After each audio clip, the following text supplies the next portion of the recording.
Hello, my name's Tom Cahill. It's Friday the 5th of September 2014. This video is going to be about somebody who I've been very, very suspicious of for a long time, but for an equally long time before that I hadn't had any particular suspicions of. In some ways it's been very useful coming across somebody, this person, because the thing is that it gives you an insight into the depths that the powers that be in England will go to set something up. Like, well, it's been proved with the Woolwich Hoax that they will set up entire court cases which possibly didn't even happen. I wouldn't even be surprised if they didn't even happen, or they did happen. But there'll be all sorts of silly things, but they probably wouldn't let people in to see them. And that they'll basically make sham court cases to cover up for crimes that didn't happen, with people who didn't have anything to do with the crime, who won't go to prison. It's all just a complete fit up now. I didn't really used to understand to what extent they will go to do these, these crooked things. It's the actual vast amount of people that's involved, because it seems like very unnecessary, and it just shows how corrupt the system is that this can happen. Now, the person in question is Ian Puddick. Now, the thing that I'll tell you right at the start, the thing that slightly frustrated me about him is he seemed like he was a good guy. He's very friendly. He's very polite. He's charming. He's an affable kind of character. But the thing that didn't quite sit well with me was every single picture of him, he was kind of smirking. And that, at the time, I didn't think much of it. I just thought, that's inappropriate. Every time he was posing for any shot, he was always smirking. And it just did not look right. And then there was the thing that he admitted to me that he'd got this guy called Ray Sinclair. That's not his real name. He uses lots of pseudonyms. He's a con man. He used to sell like titles, for people, like royal titles and stuff. A complete con man. And he got him. He was the one who made his website. And I said to him, well, yeah, but he's a criminal. What?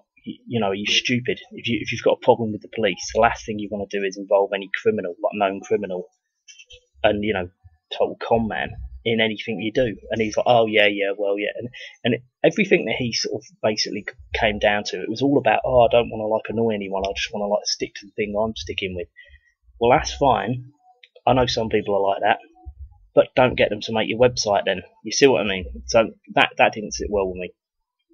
And the thing that started to actually sort of frustrate me about him was the very first time you ever contacted him. And this, I believe, is still the same. His website for his film that's apparently going to be made. I don't think it'll ever get made.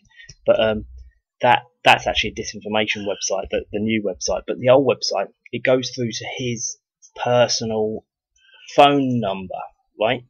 But you'd think that if it was kind of somewhere you want to have a bit of anonymity, like his police expenses one, you'd think it wouldn't go through to his personal number.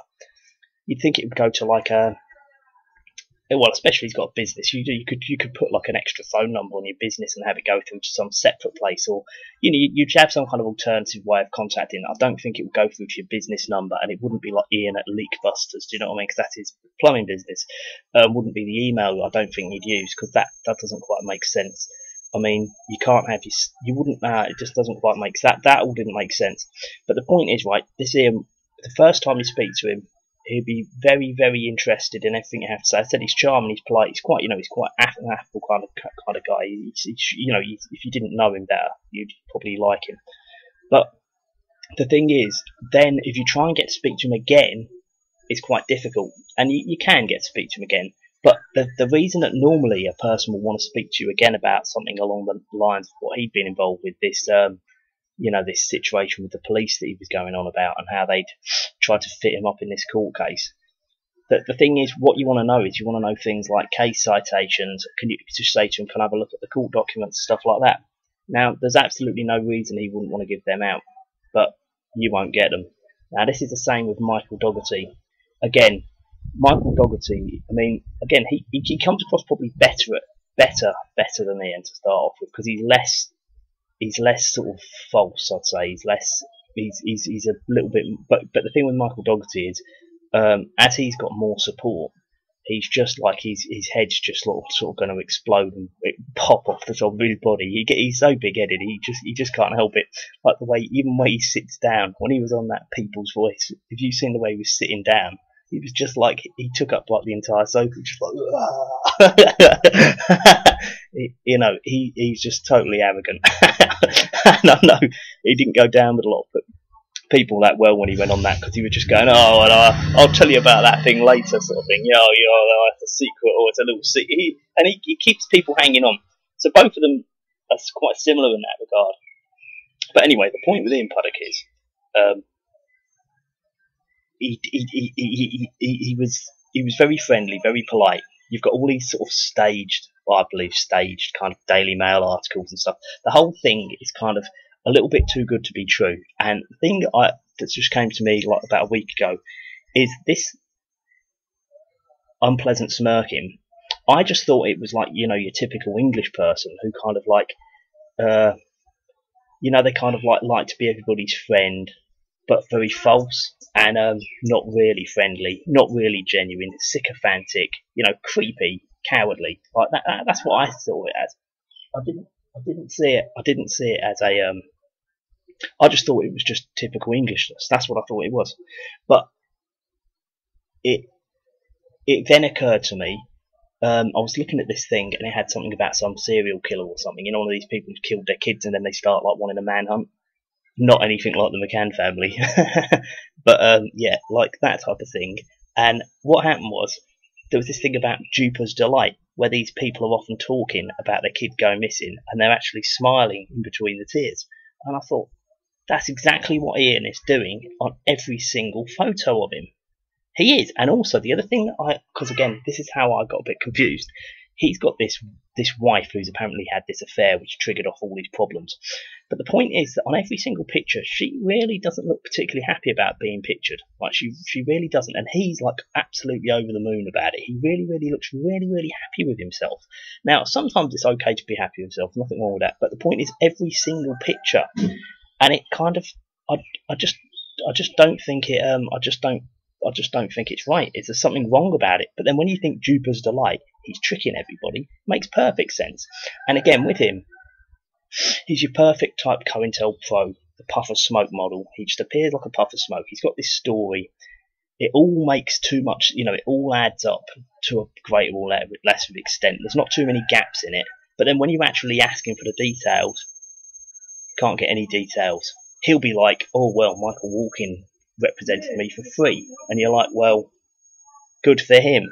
But the point is, was there even a court case? I wouldn't surprise me if there wasn't. It wouldn't even surprise me if it's just a complete fit-up and they made some excuse why they wouldn't let people in to watch it. Again, as I said, I don't trust him. I think a lot of people don't trust him.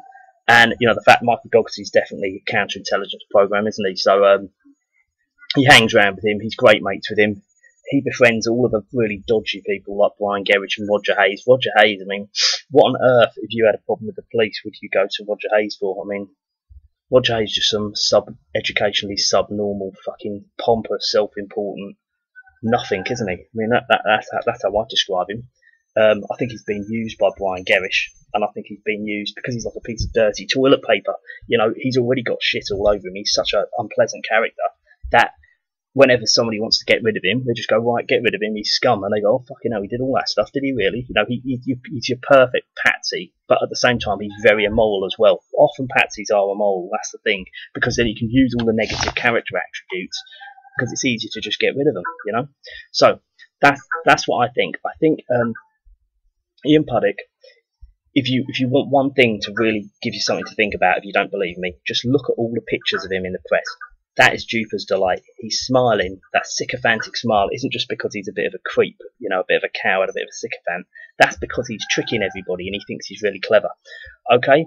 Right, well, thanks very much. I've been Tom Carhill. It's Friday, the 5th of September, 2014. I'd like to know what you think. Thanks very much. Bye-bye.